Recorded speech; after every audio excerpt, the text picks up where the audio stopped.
Hey guys, I'm coming back to you with my April book haul part 2. As you know, earlier this month I gave you guys an April book haul part 1, which I said I was going to do a continuation of it once I get more books, which I now have more books to tell you guys about, so here we go, and I hope you enjoy. So for the first book, it's going to be Carrie by Stephen King. We've all pretty much know who Stephen King is. If you don't know who he is, he's a very popular adult author and he writes multiple books. So you can find any one of his books really in any type of bookstore all over the world.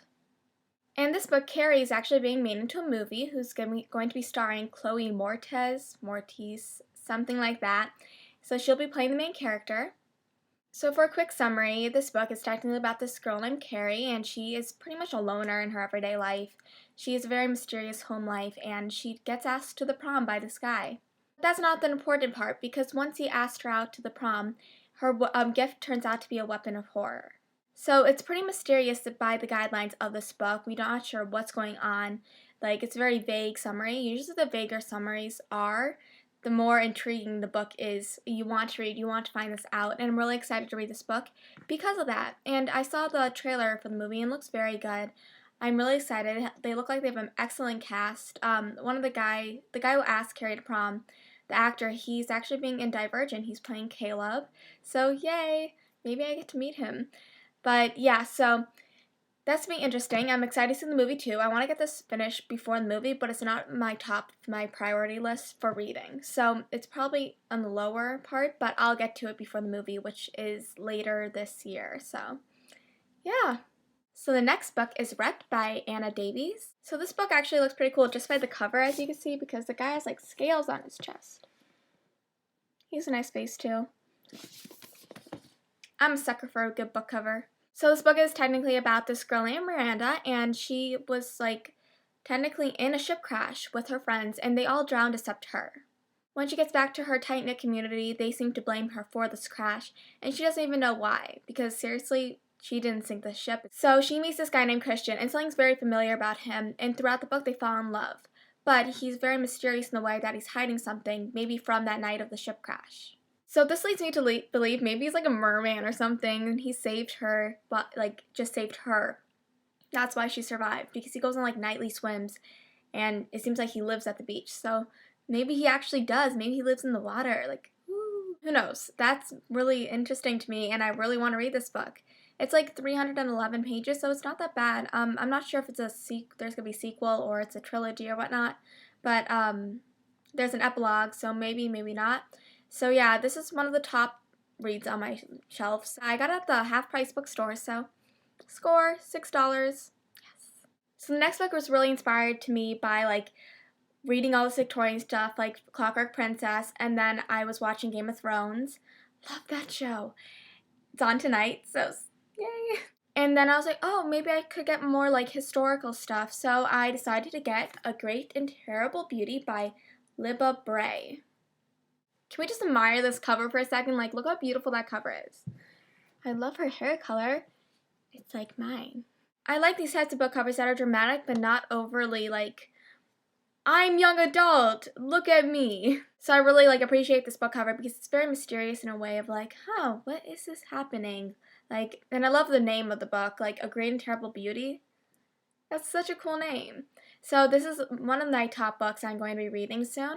So stay tuned for a book review. I know I haven't been doing a lot of book reviews recently. I've been really busy. I have been reading a lot recently.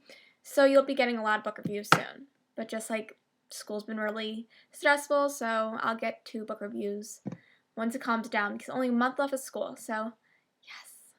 So Great and Terrible Beauty is about this girl, and she lives in this Victorian time. Gemma Doyle isn't like most girls because she was growing up in India, so she had not exactly a very English type of growing up. When tragedy strikes Gemma and her family, she gets shipped back to England where she goes to Spence Academy for girls, and a mysterious stranger, who's a guy, follows her there because something is up and he's the only one really who knows what's going on, it seems like. He wants her to close her mind against the visions. Her mother seems to have a connection with this group called the Orders, who is a group of these sort of powerful girls in the academy. She seems to have a power that attracts the supernatural, so it's some type of supernatural force that's going to be the main concept within this book. And of course, she has a destiny that awaits her, so I'm really excited to see what that destiny may be. So if you Google good Victorian young adult books, this comes up right below Clockwork Angel, so I have pretty much high expectations for this book. There's been pretty much mixed reviews, so you can't really trust Goodreads or Amazon to give you that reliable a book, so I recommend that you just go for yourself and judge what you judge. I just really hope it's not one of those snobby teen preparatory academy schools.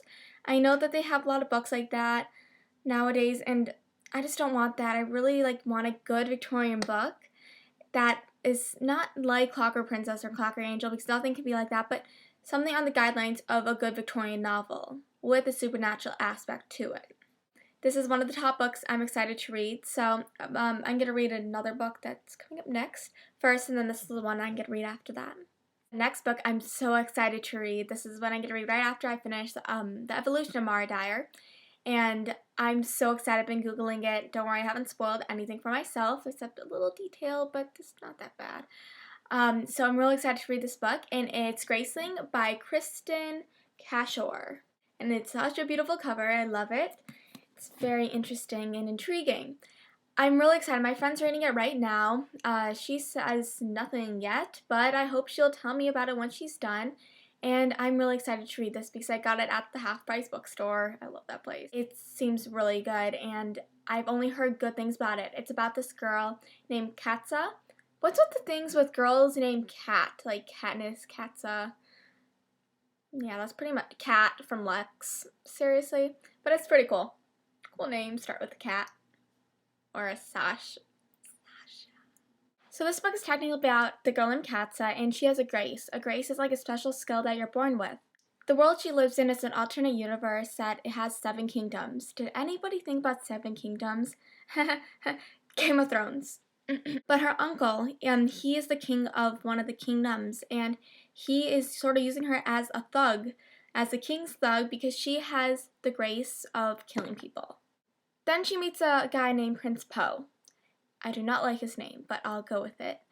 And they become friends, and they discover what their grace actually is, and sort of on this, what's happening with them. And sort of like this whirlwind adventure of them trying to figure out what their grace can hold and what's the secret within it. And I'm really excited to read it. I hope that there's going to be lots of action, some romance, but I wanted to sort of take a back seat because this book looks like it's a really good action book. And I'm really excited to read the rest of them because I've seen it in the library a few times.